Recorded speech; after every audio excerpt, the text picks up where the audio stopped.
Bien-aimés, je vous salue ce jour dans le merveilleux nom de Jésus-Christ. Je suis le pasteur Dieudonné Mvono et je viens encore aujourd'hui donner une exhortation à quelqu'un.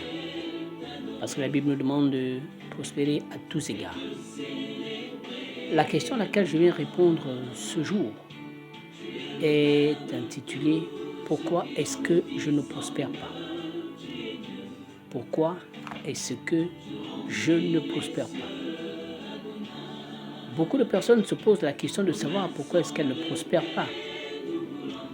Beaucoup de gens savent que la parole de Dieu nous exhorte et nous demande de prospérer à tous égards, selon 3 Jean 1:2.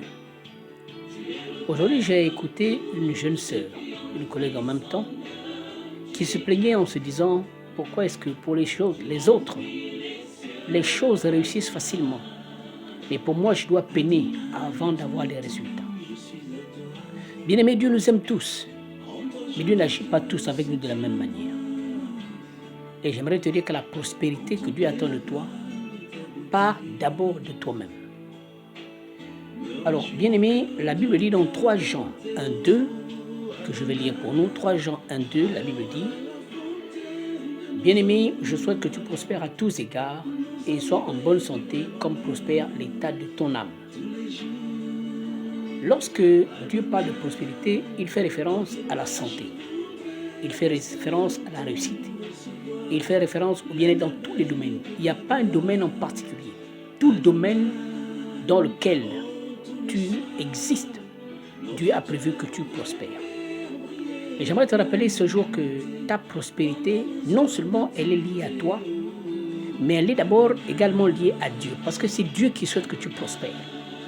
Il dit que je souhaite que tu prospères à tous égards. Ça veut dire qu'il n'y a pas de domaine dans ta vie qui ne doit pas être atteint par la prospérité. Je souhaite que tu prospères à tous égards et que tu sois en aussi bonne santé que prospère l'état de ton âme. Ce passage, littéralement, lorsqu'on le lit, il nous fait comprendre que notre âme prospère déjà. L'état de notre âme est un état d'âme, d'une âme qui prospère.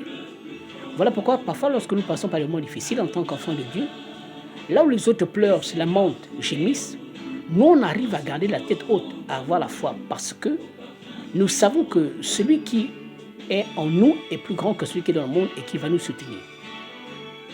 Mais la prospérité est également liée à ce que tu fais. Qu'est-ce que tu fais? Lorsque Dieu te parle, agis-tu? Obéis-tu? Bien-aimé, c'est lorsque tu agis conformément à la parole de Dieu, conformément à ce que Dieu te dit, que là, effectivement, la prospérité dont Dieu parle va te localiser. Et je vois cette prospérité te localiser dans le nom suprême de Jésus. Lorsque Dieu parle de prospérité, il fait référence à la santé, à la réussite, à la prospérité financière, à la prospérité dans tous les domaines. Alléluia. Le plan de prospérité de Dieu pour toi concerne tous les domaines de ta vie. La question est donc celle-là, pourquoi est-ce que tu ne prospères pas? Jérémie 29:11 dit « Je connais les projets que j'ai formés pour vous, dit l'Éternel, projets de paix et non de malheur, afin de vous donner un avenir et de l'espérance. » Alléluia. Afin de vous donner un avenir et de l'espérance. L'espérance dont on parle ici, c'est l'espérance de prospérer à tous égards, sans limitation. La parole de Dieu n'est pas vaine. La Bible dit que ce que Dieu dit de sa bouche, sa main l'accomplit. J'aurais pu dire prospère. J'aurais pu dire prospère. Mais il dit je souhaite que tu prospères. Dieu aurait pu dire prospère, mais il a dit je souhaite que tu prospères. Parce qu'il sait qu'il y a des endroits dans ta vie où tu ne prospères pas. Mais ce n'est pas parce que tu ne prospères pas dans ces endroits-là que tu n'es pas destiné à prospérer. Tu vas prospérer et tu réussiras au nom de Jésus. Il peut arriver que tu vas dans un travail au même moment qu'un autre, vous commencez à travailler ensemble. Tu es dans une catégorie et lui est dans la même catégorie. Mais il entre dans la catégorie supérieure avant toi. Bien aimé, aller avant quelqu'un dans la vie ne signifie pas forcément réussir. Ne signifie pas forcément avoir des résultats avant cette personne. Il y a un temps pour tout. Il y a un temps que Dieu nous donne pour toutes choses. La Bible dit que tout est à nous. Nous sommes à Christ et Christ est à Dieu. Es-tu à Christ? Parce que si tu es à Christ, ça veut dire que tout est à toi. Dieu te donne toutes choses, y compris la prospérité. Amen. Donc, tu es destiné à prospérer et je te vois prospérer au nom puissant de Jésus-Christ. Donc, Continue à persévérer. Persévère. Et la prospérité va te localiser. Elle va certainement te localiser dans le nom de Jésus. Alors, une chose que nous devons encore comprendre, et savoir, alléluia, c'est que un grand homme de Dieu a l'habitude de dire que la limite que nous avons sur la terre, c'est le ciel. C'est-à-dire que toute chose est possible pour nous d'être accomplie sur la terre. Et notre limite, c'est le ciel, parce que c'est le ciel que nous ne pouvons pas atteindre. Tout ce qui est sur la terre, nous pouvons l'atteindre par la prière, le jeûne, les efforts, l'engagement personnel. Et la réussite sera notre partage. La prospérité également au nom suprême de Jésus-Christ. Mais on peut tout confier à Dieu. Et lorsque nous confions à Dieu, la Bible dit, confie-toi en l'Éternel et tes projets réussiront.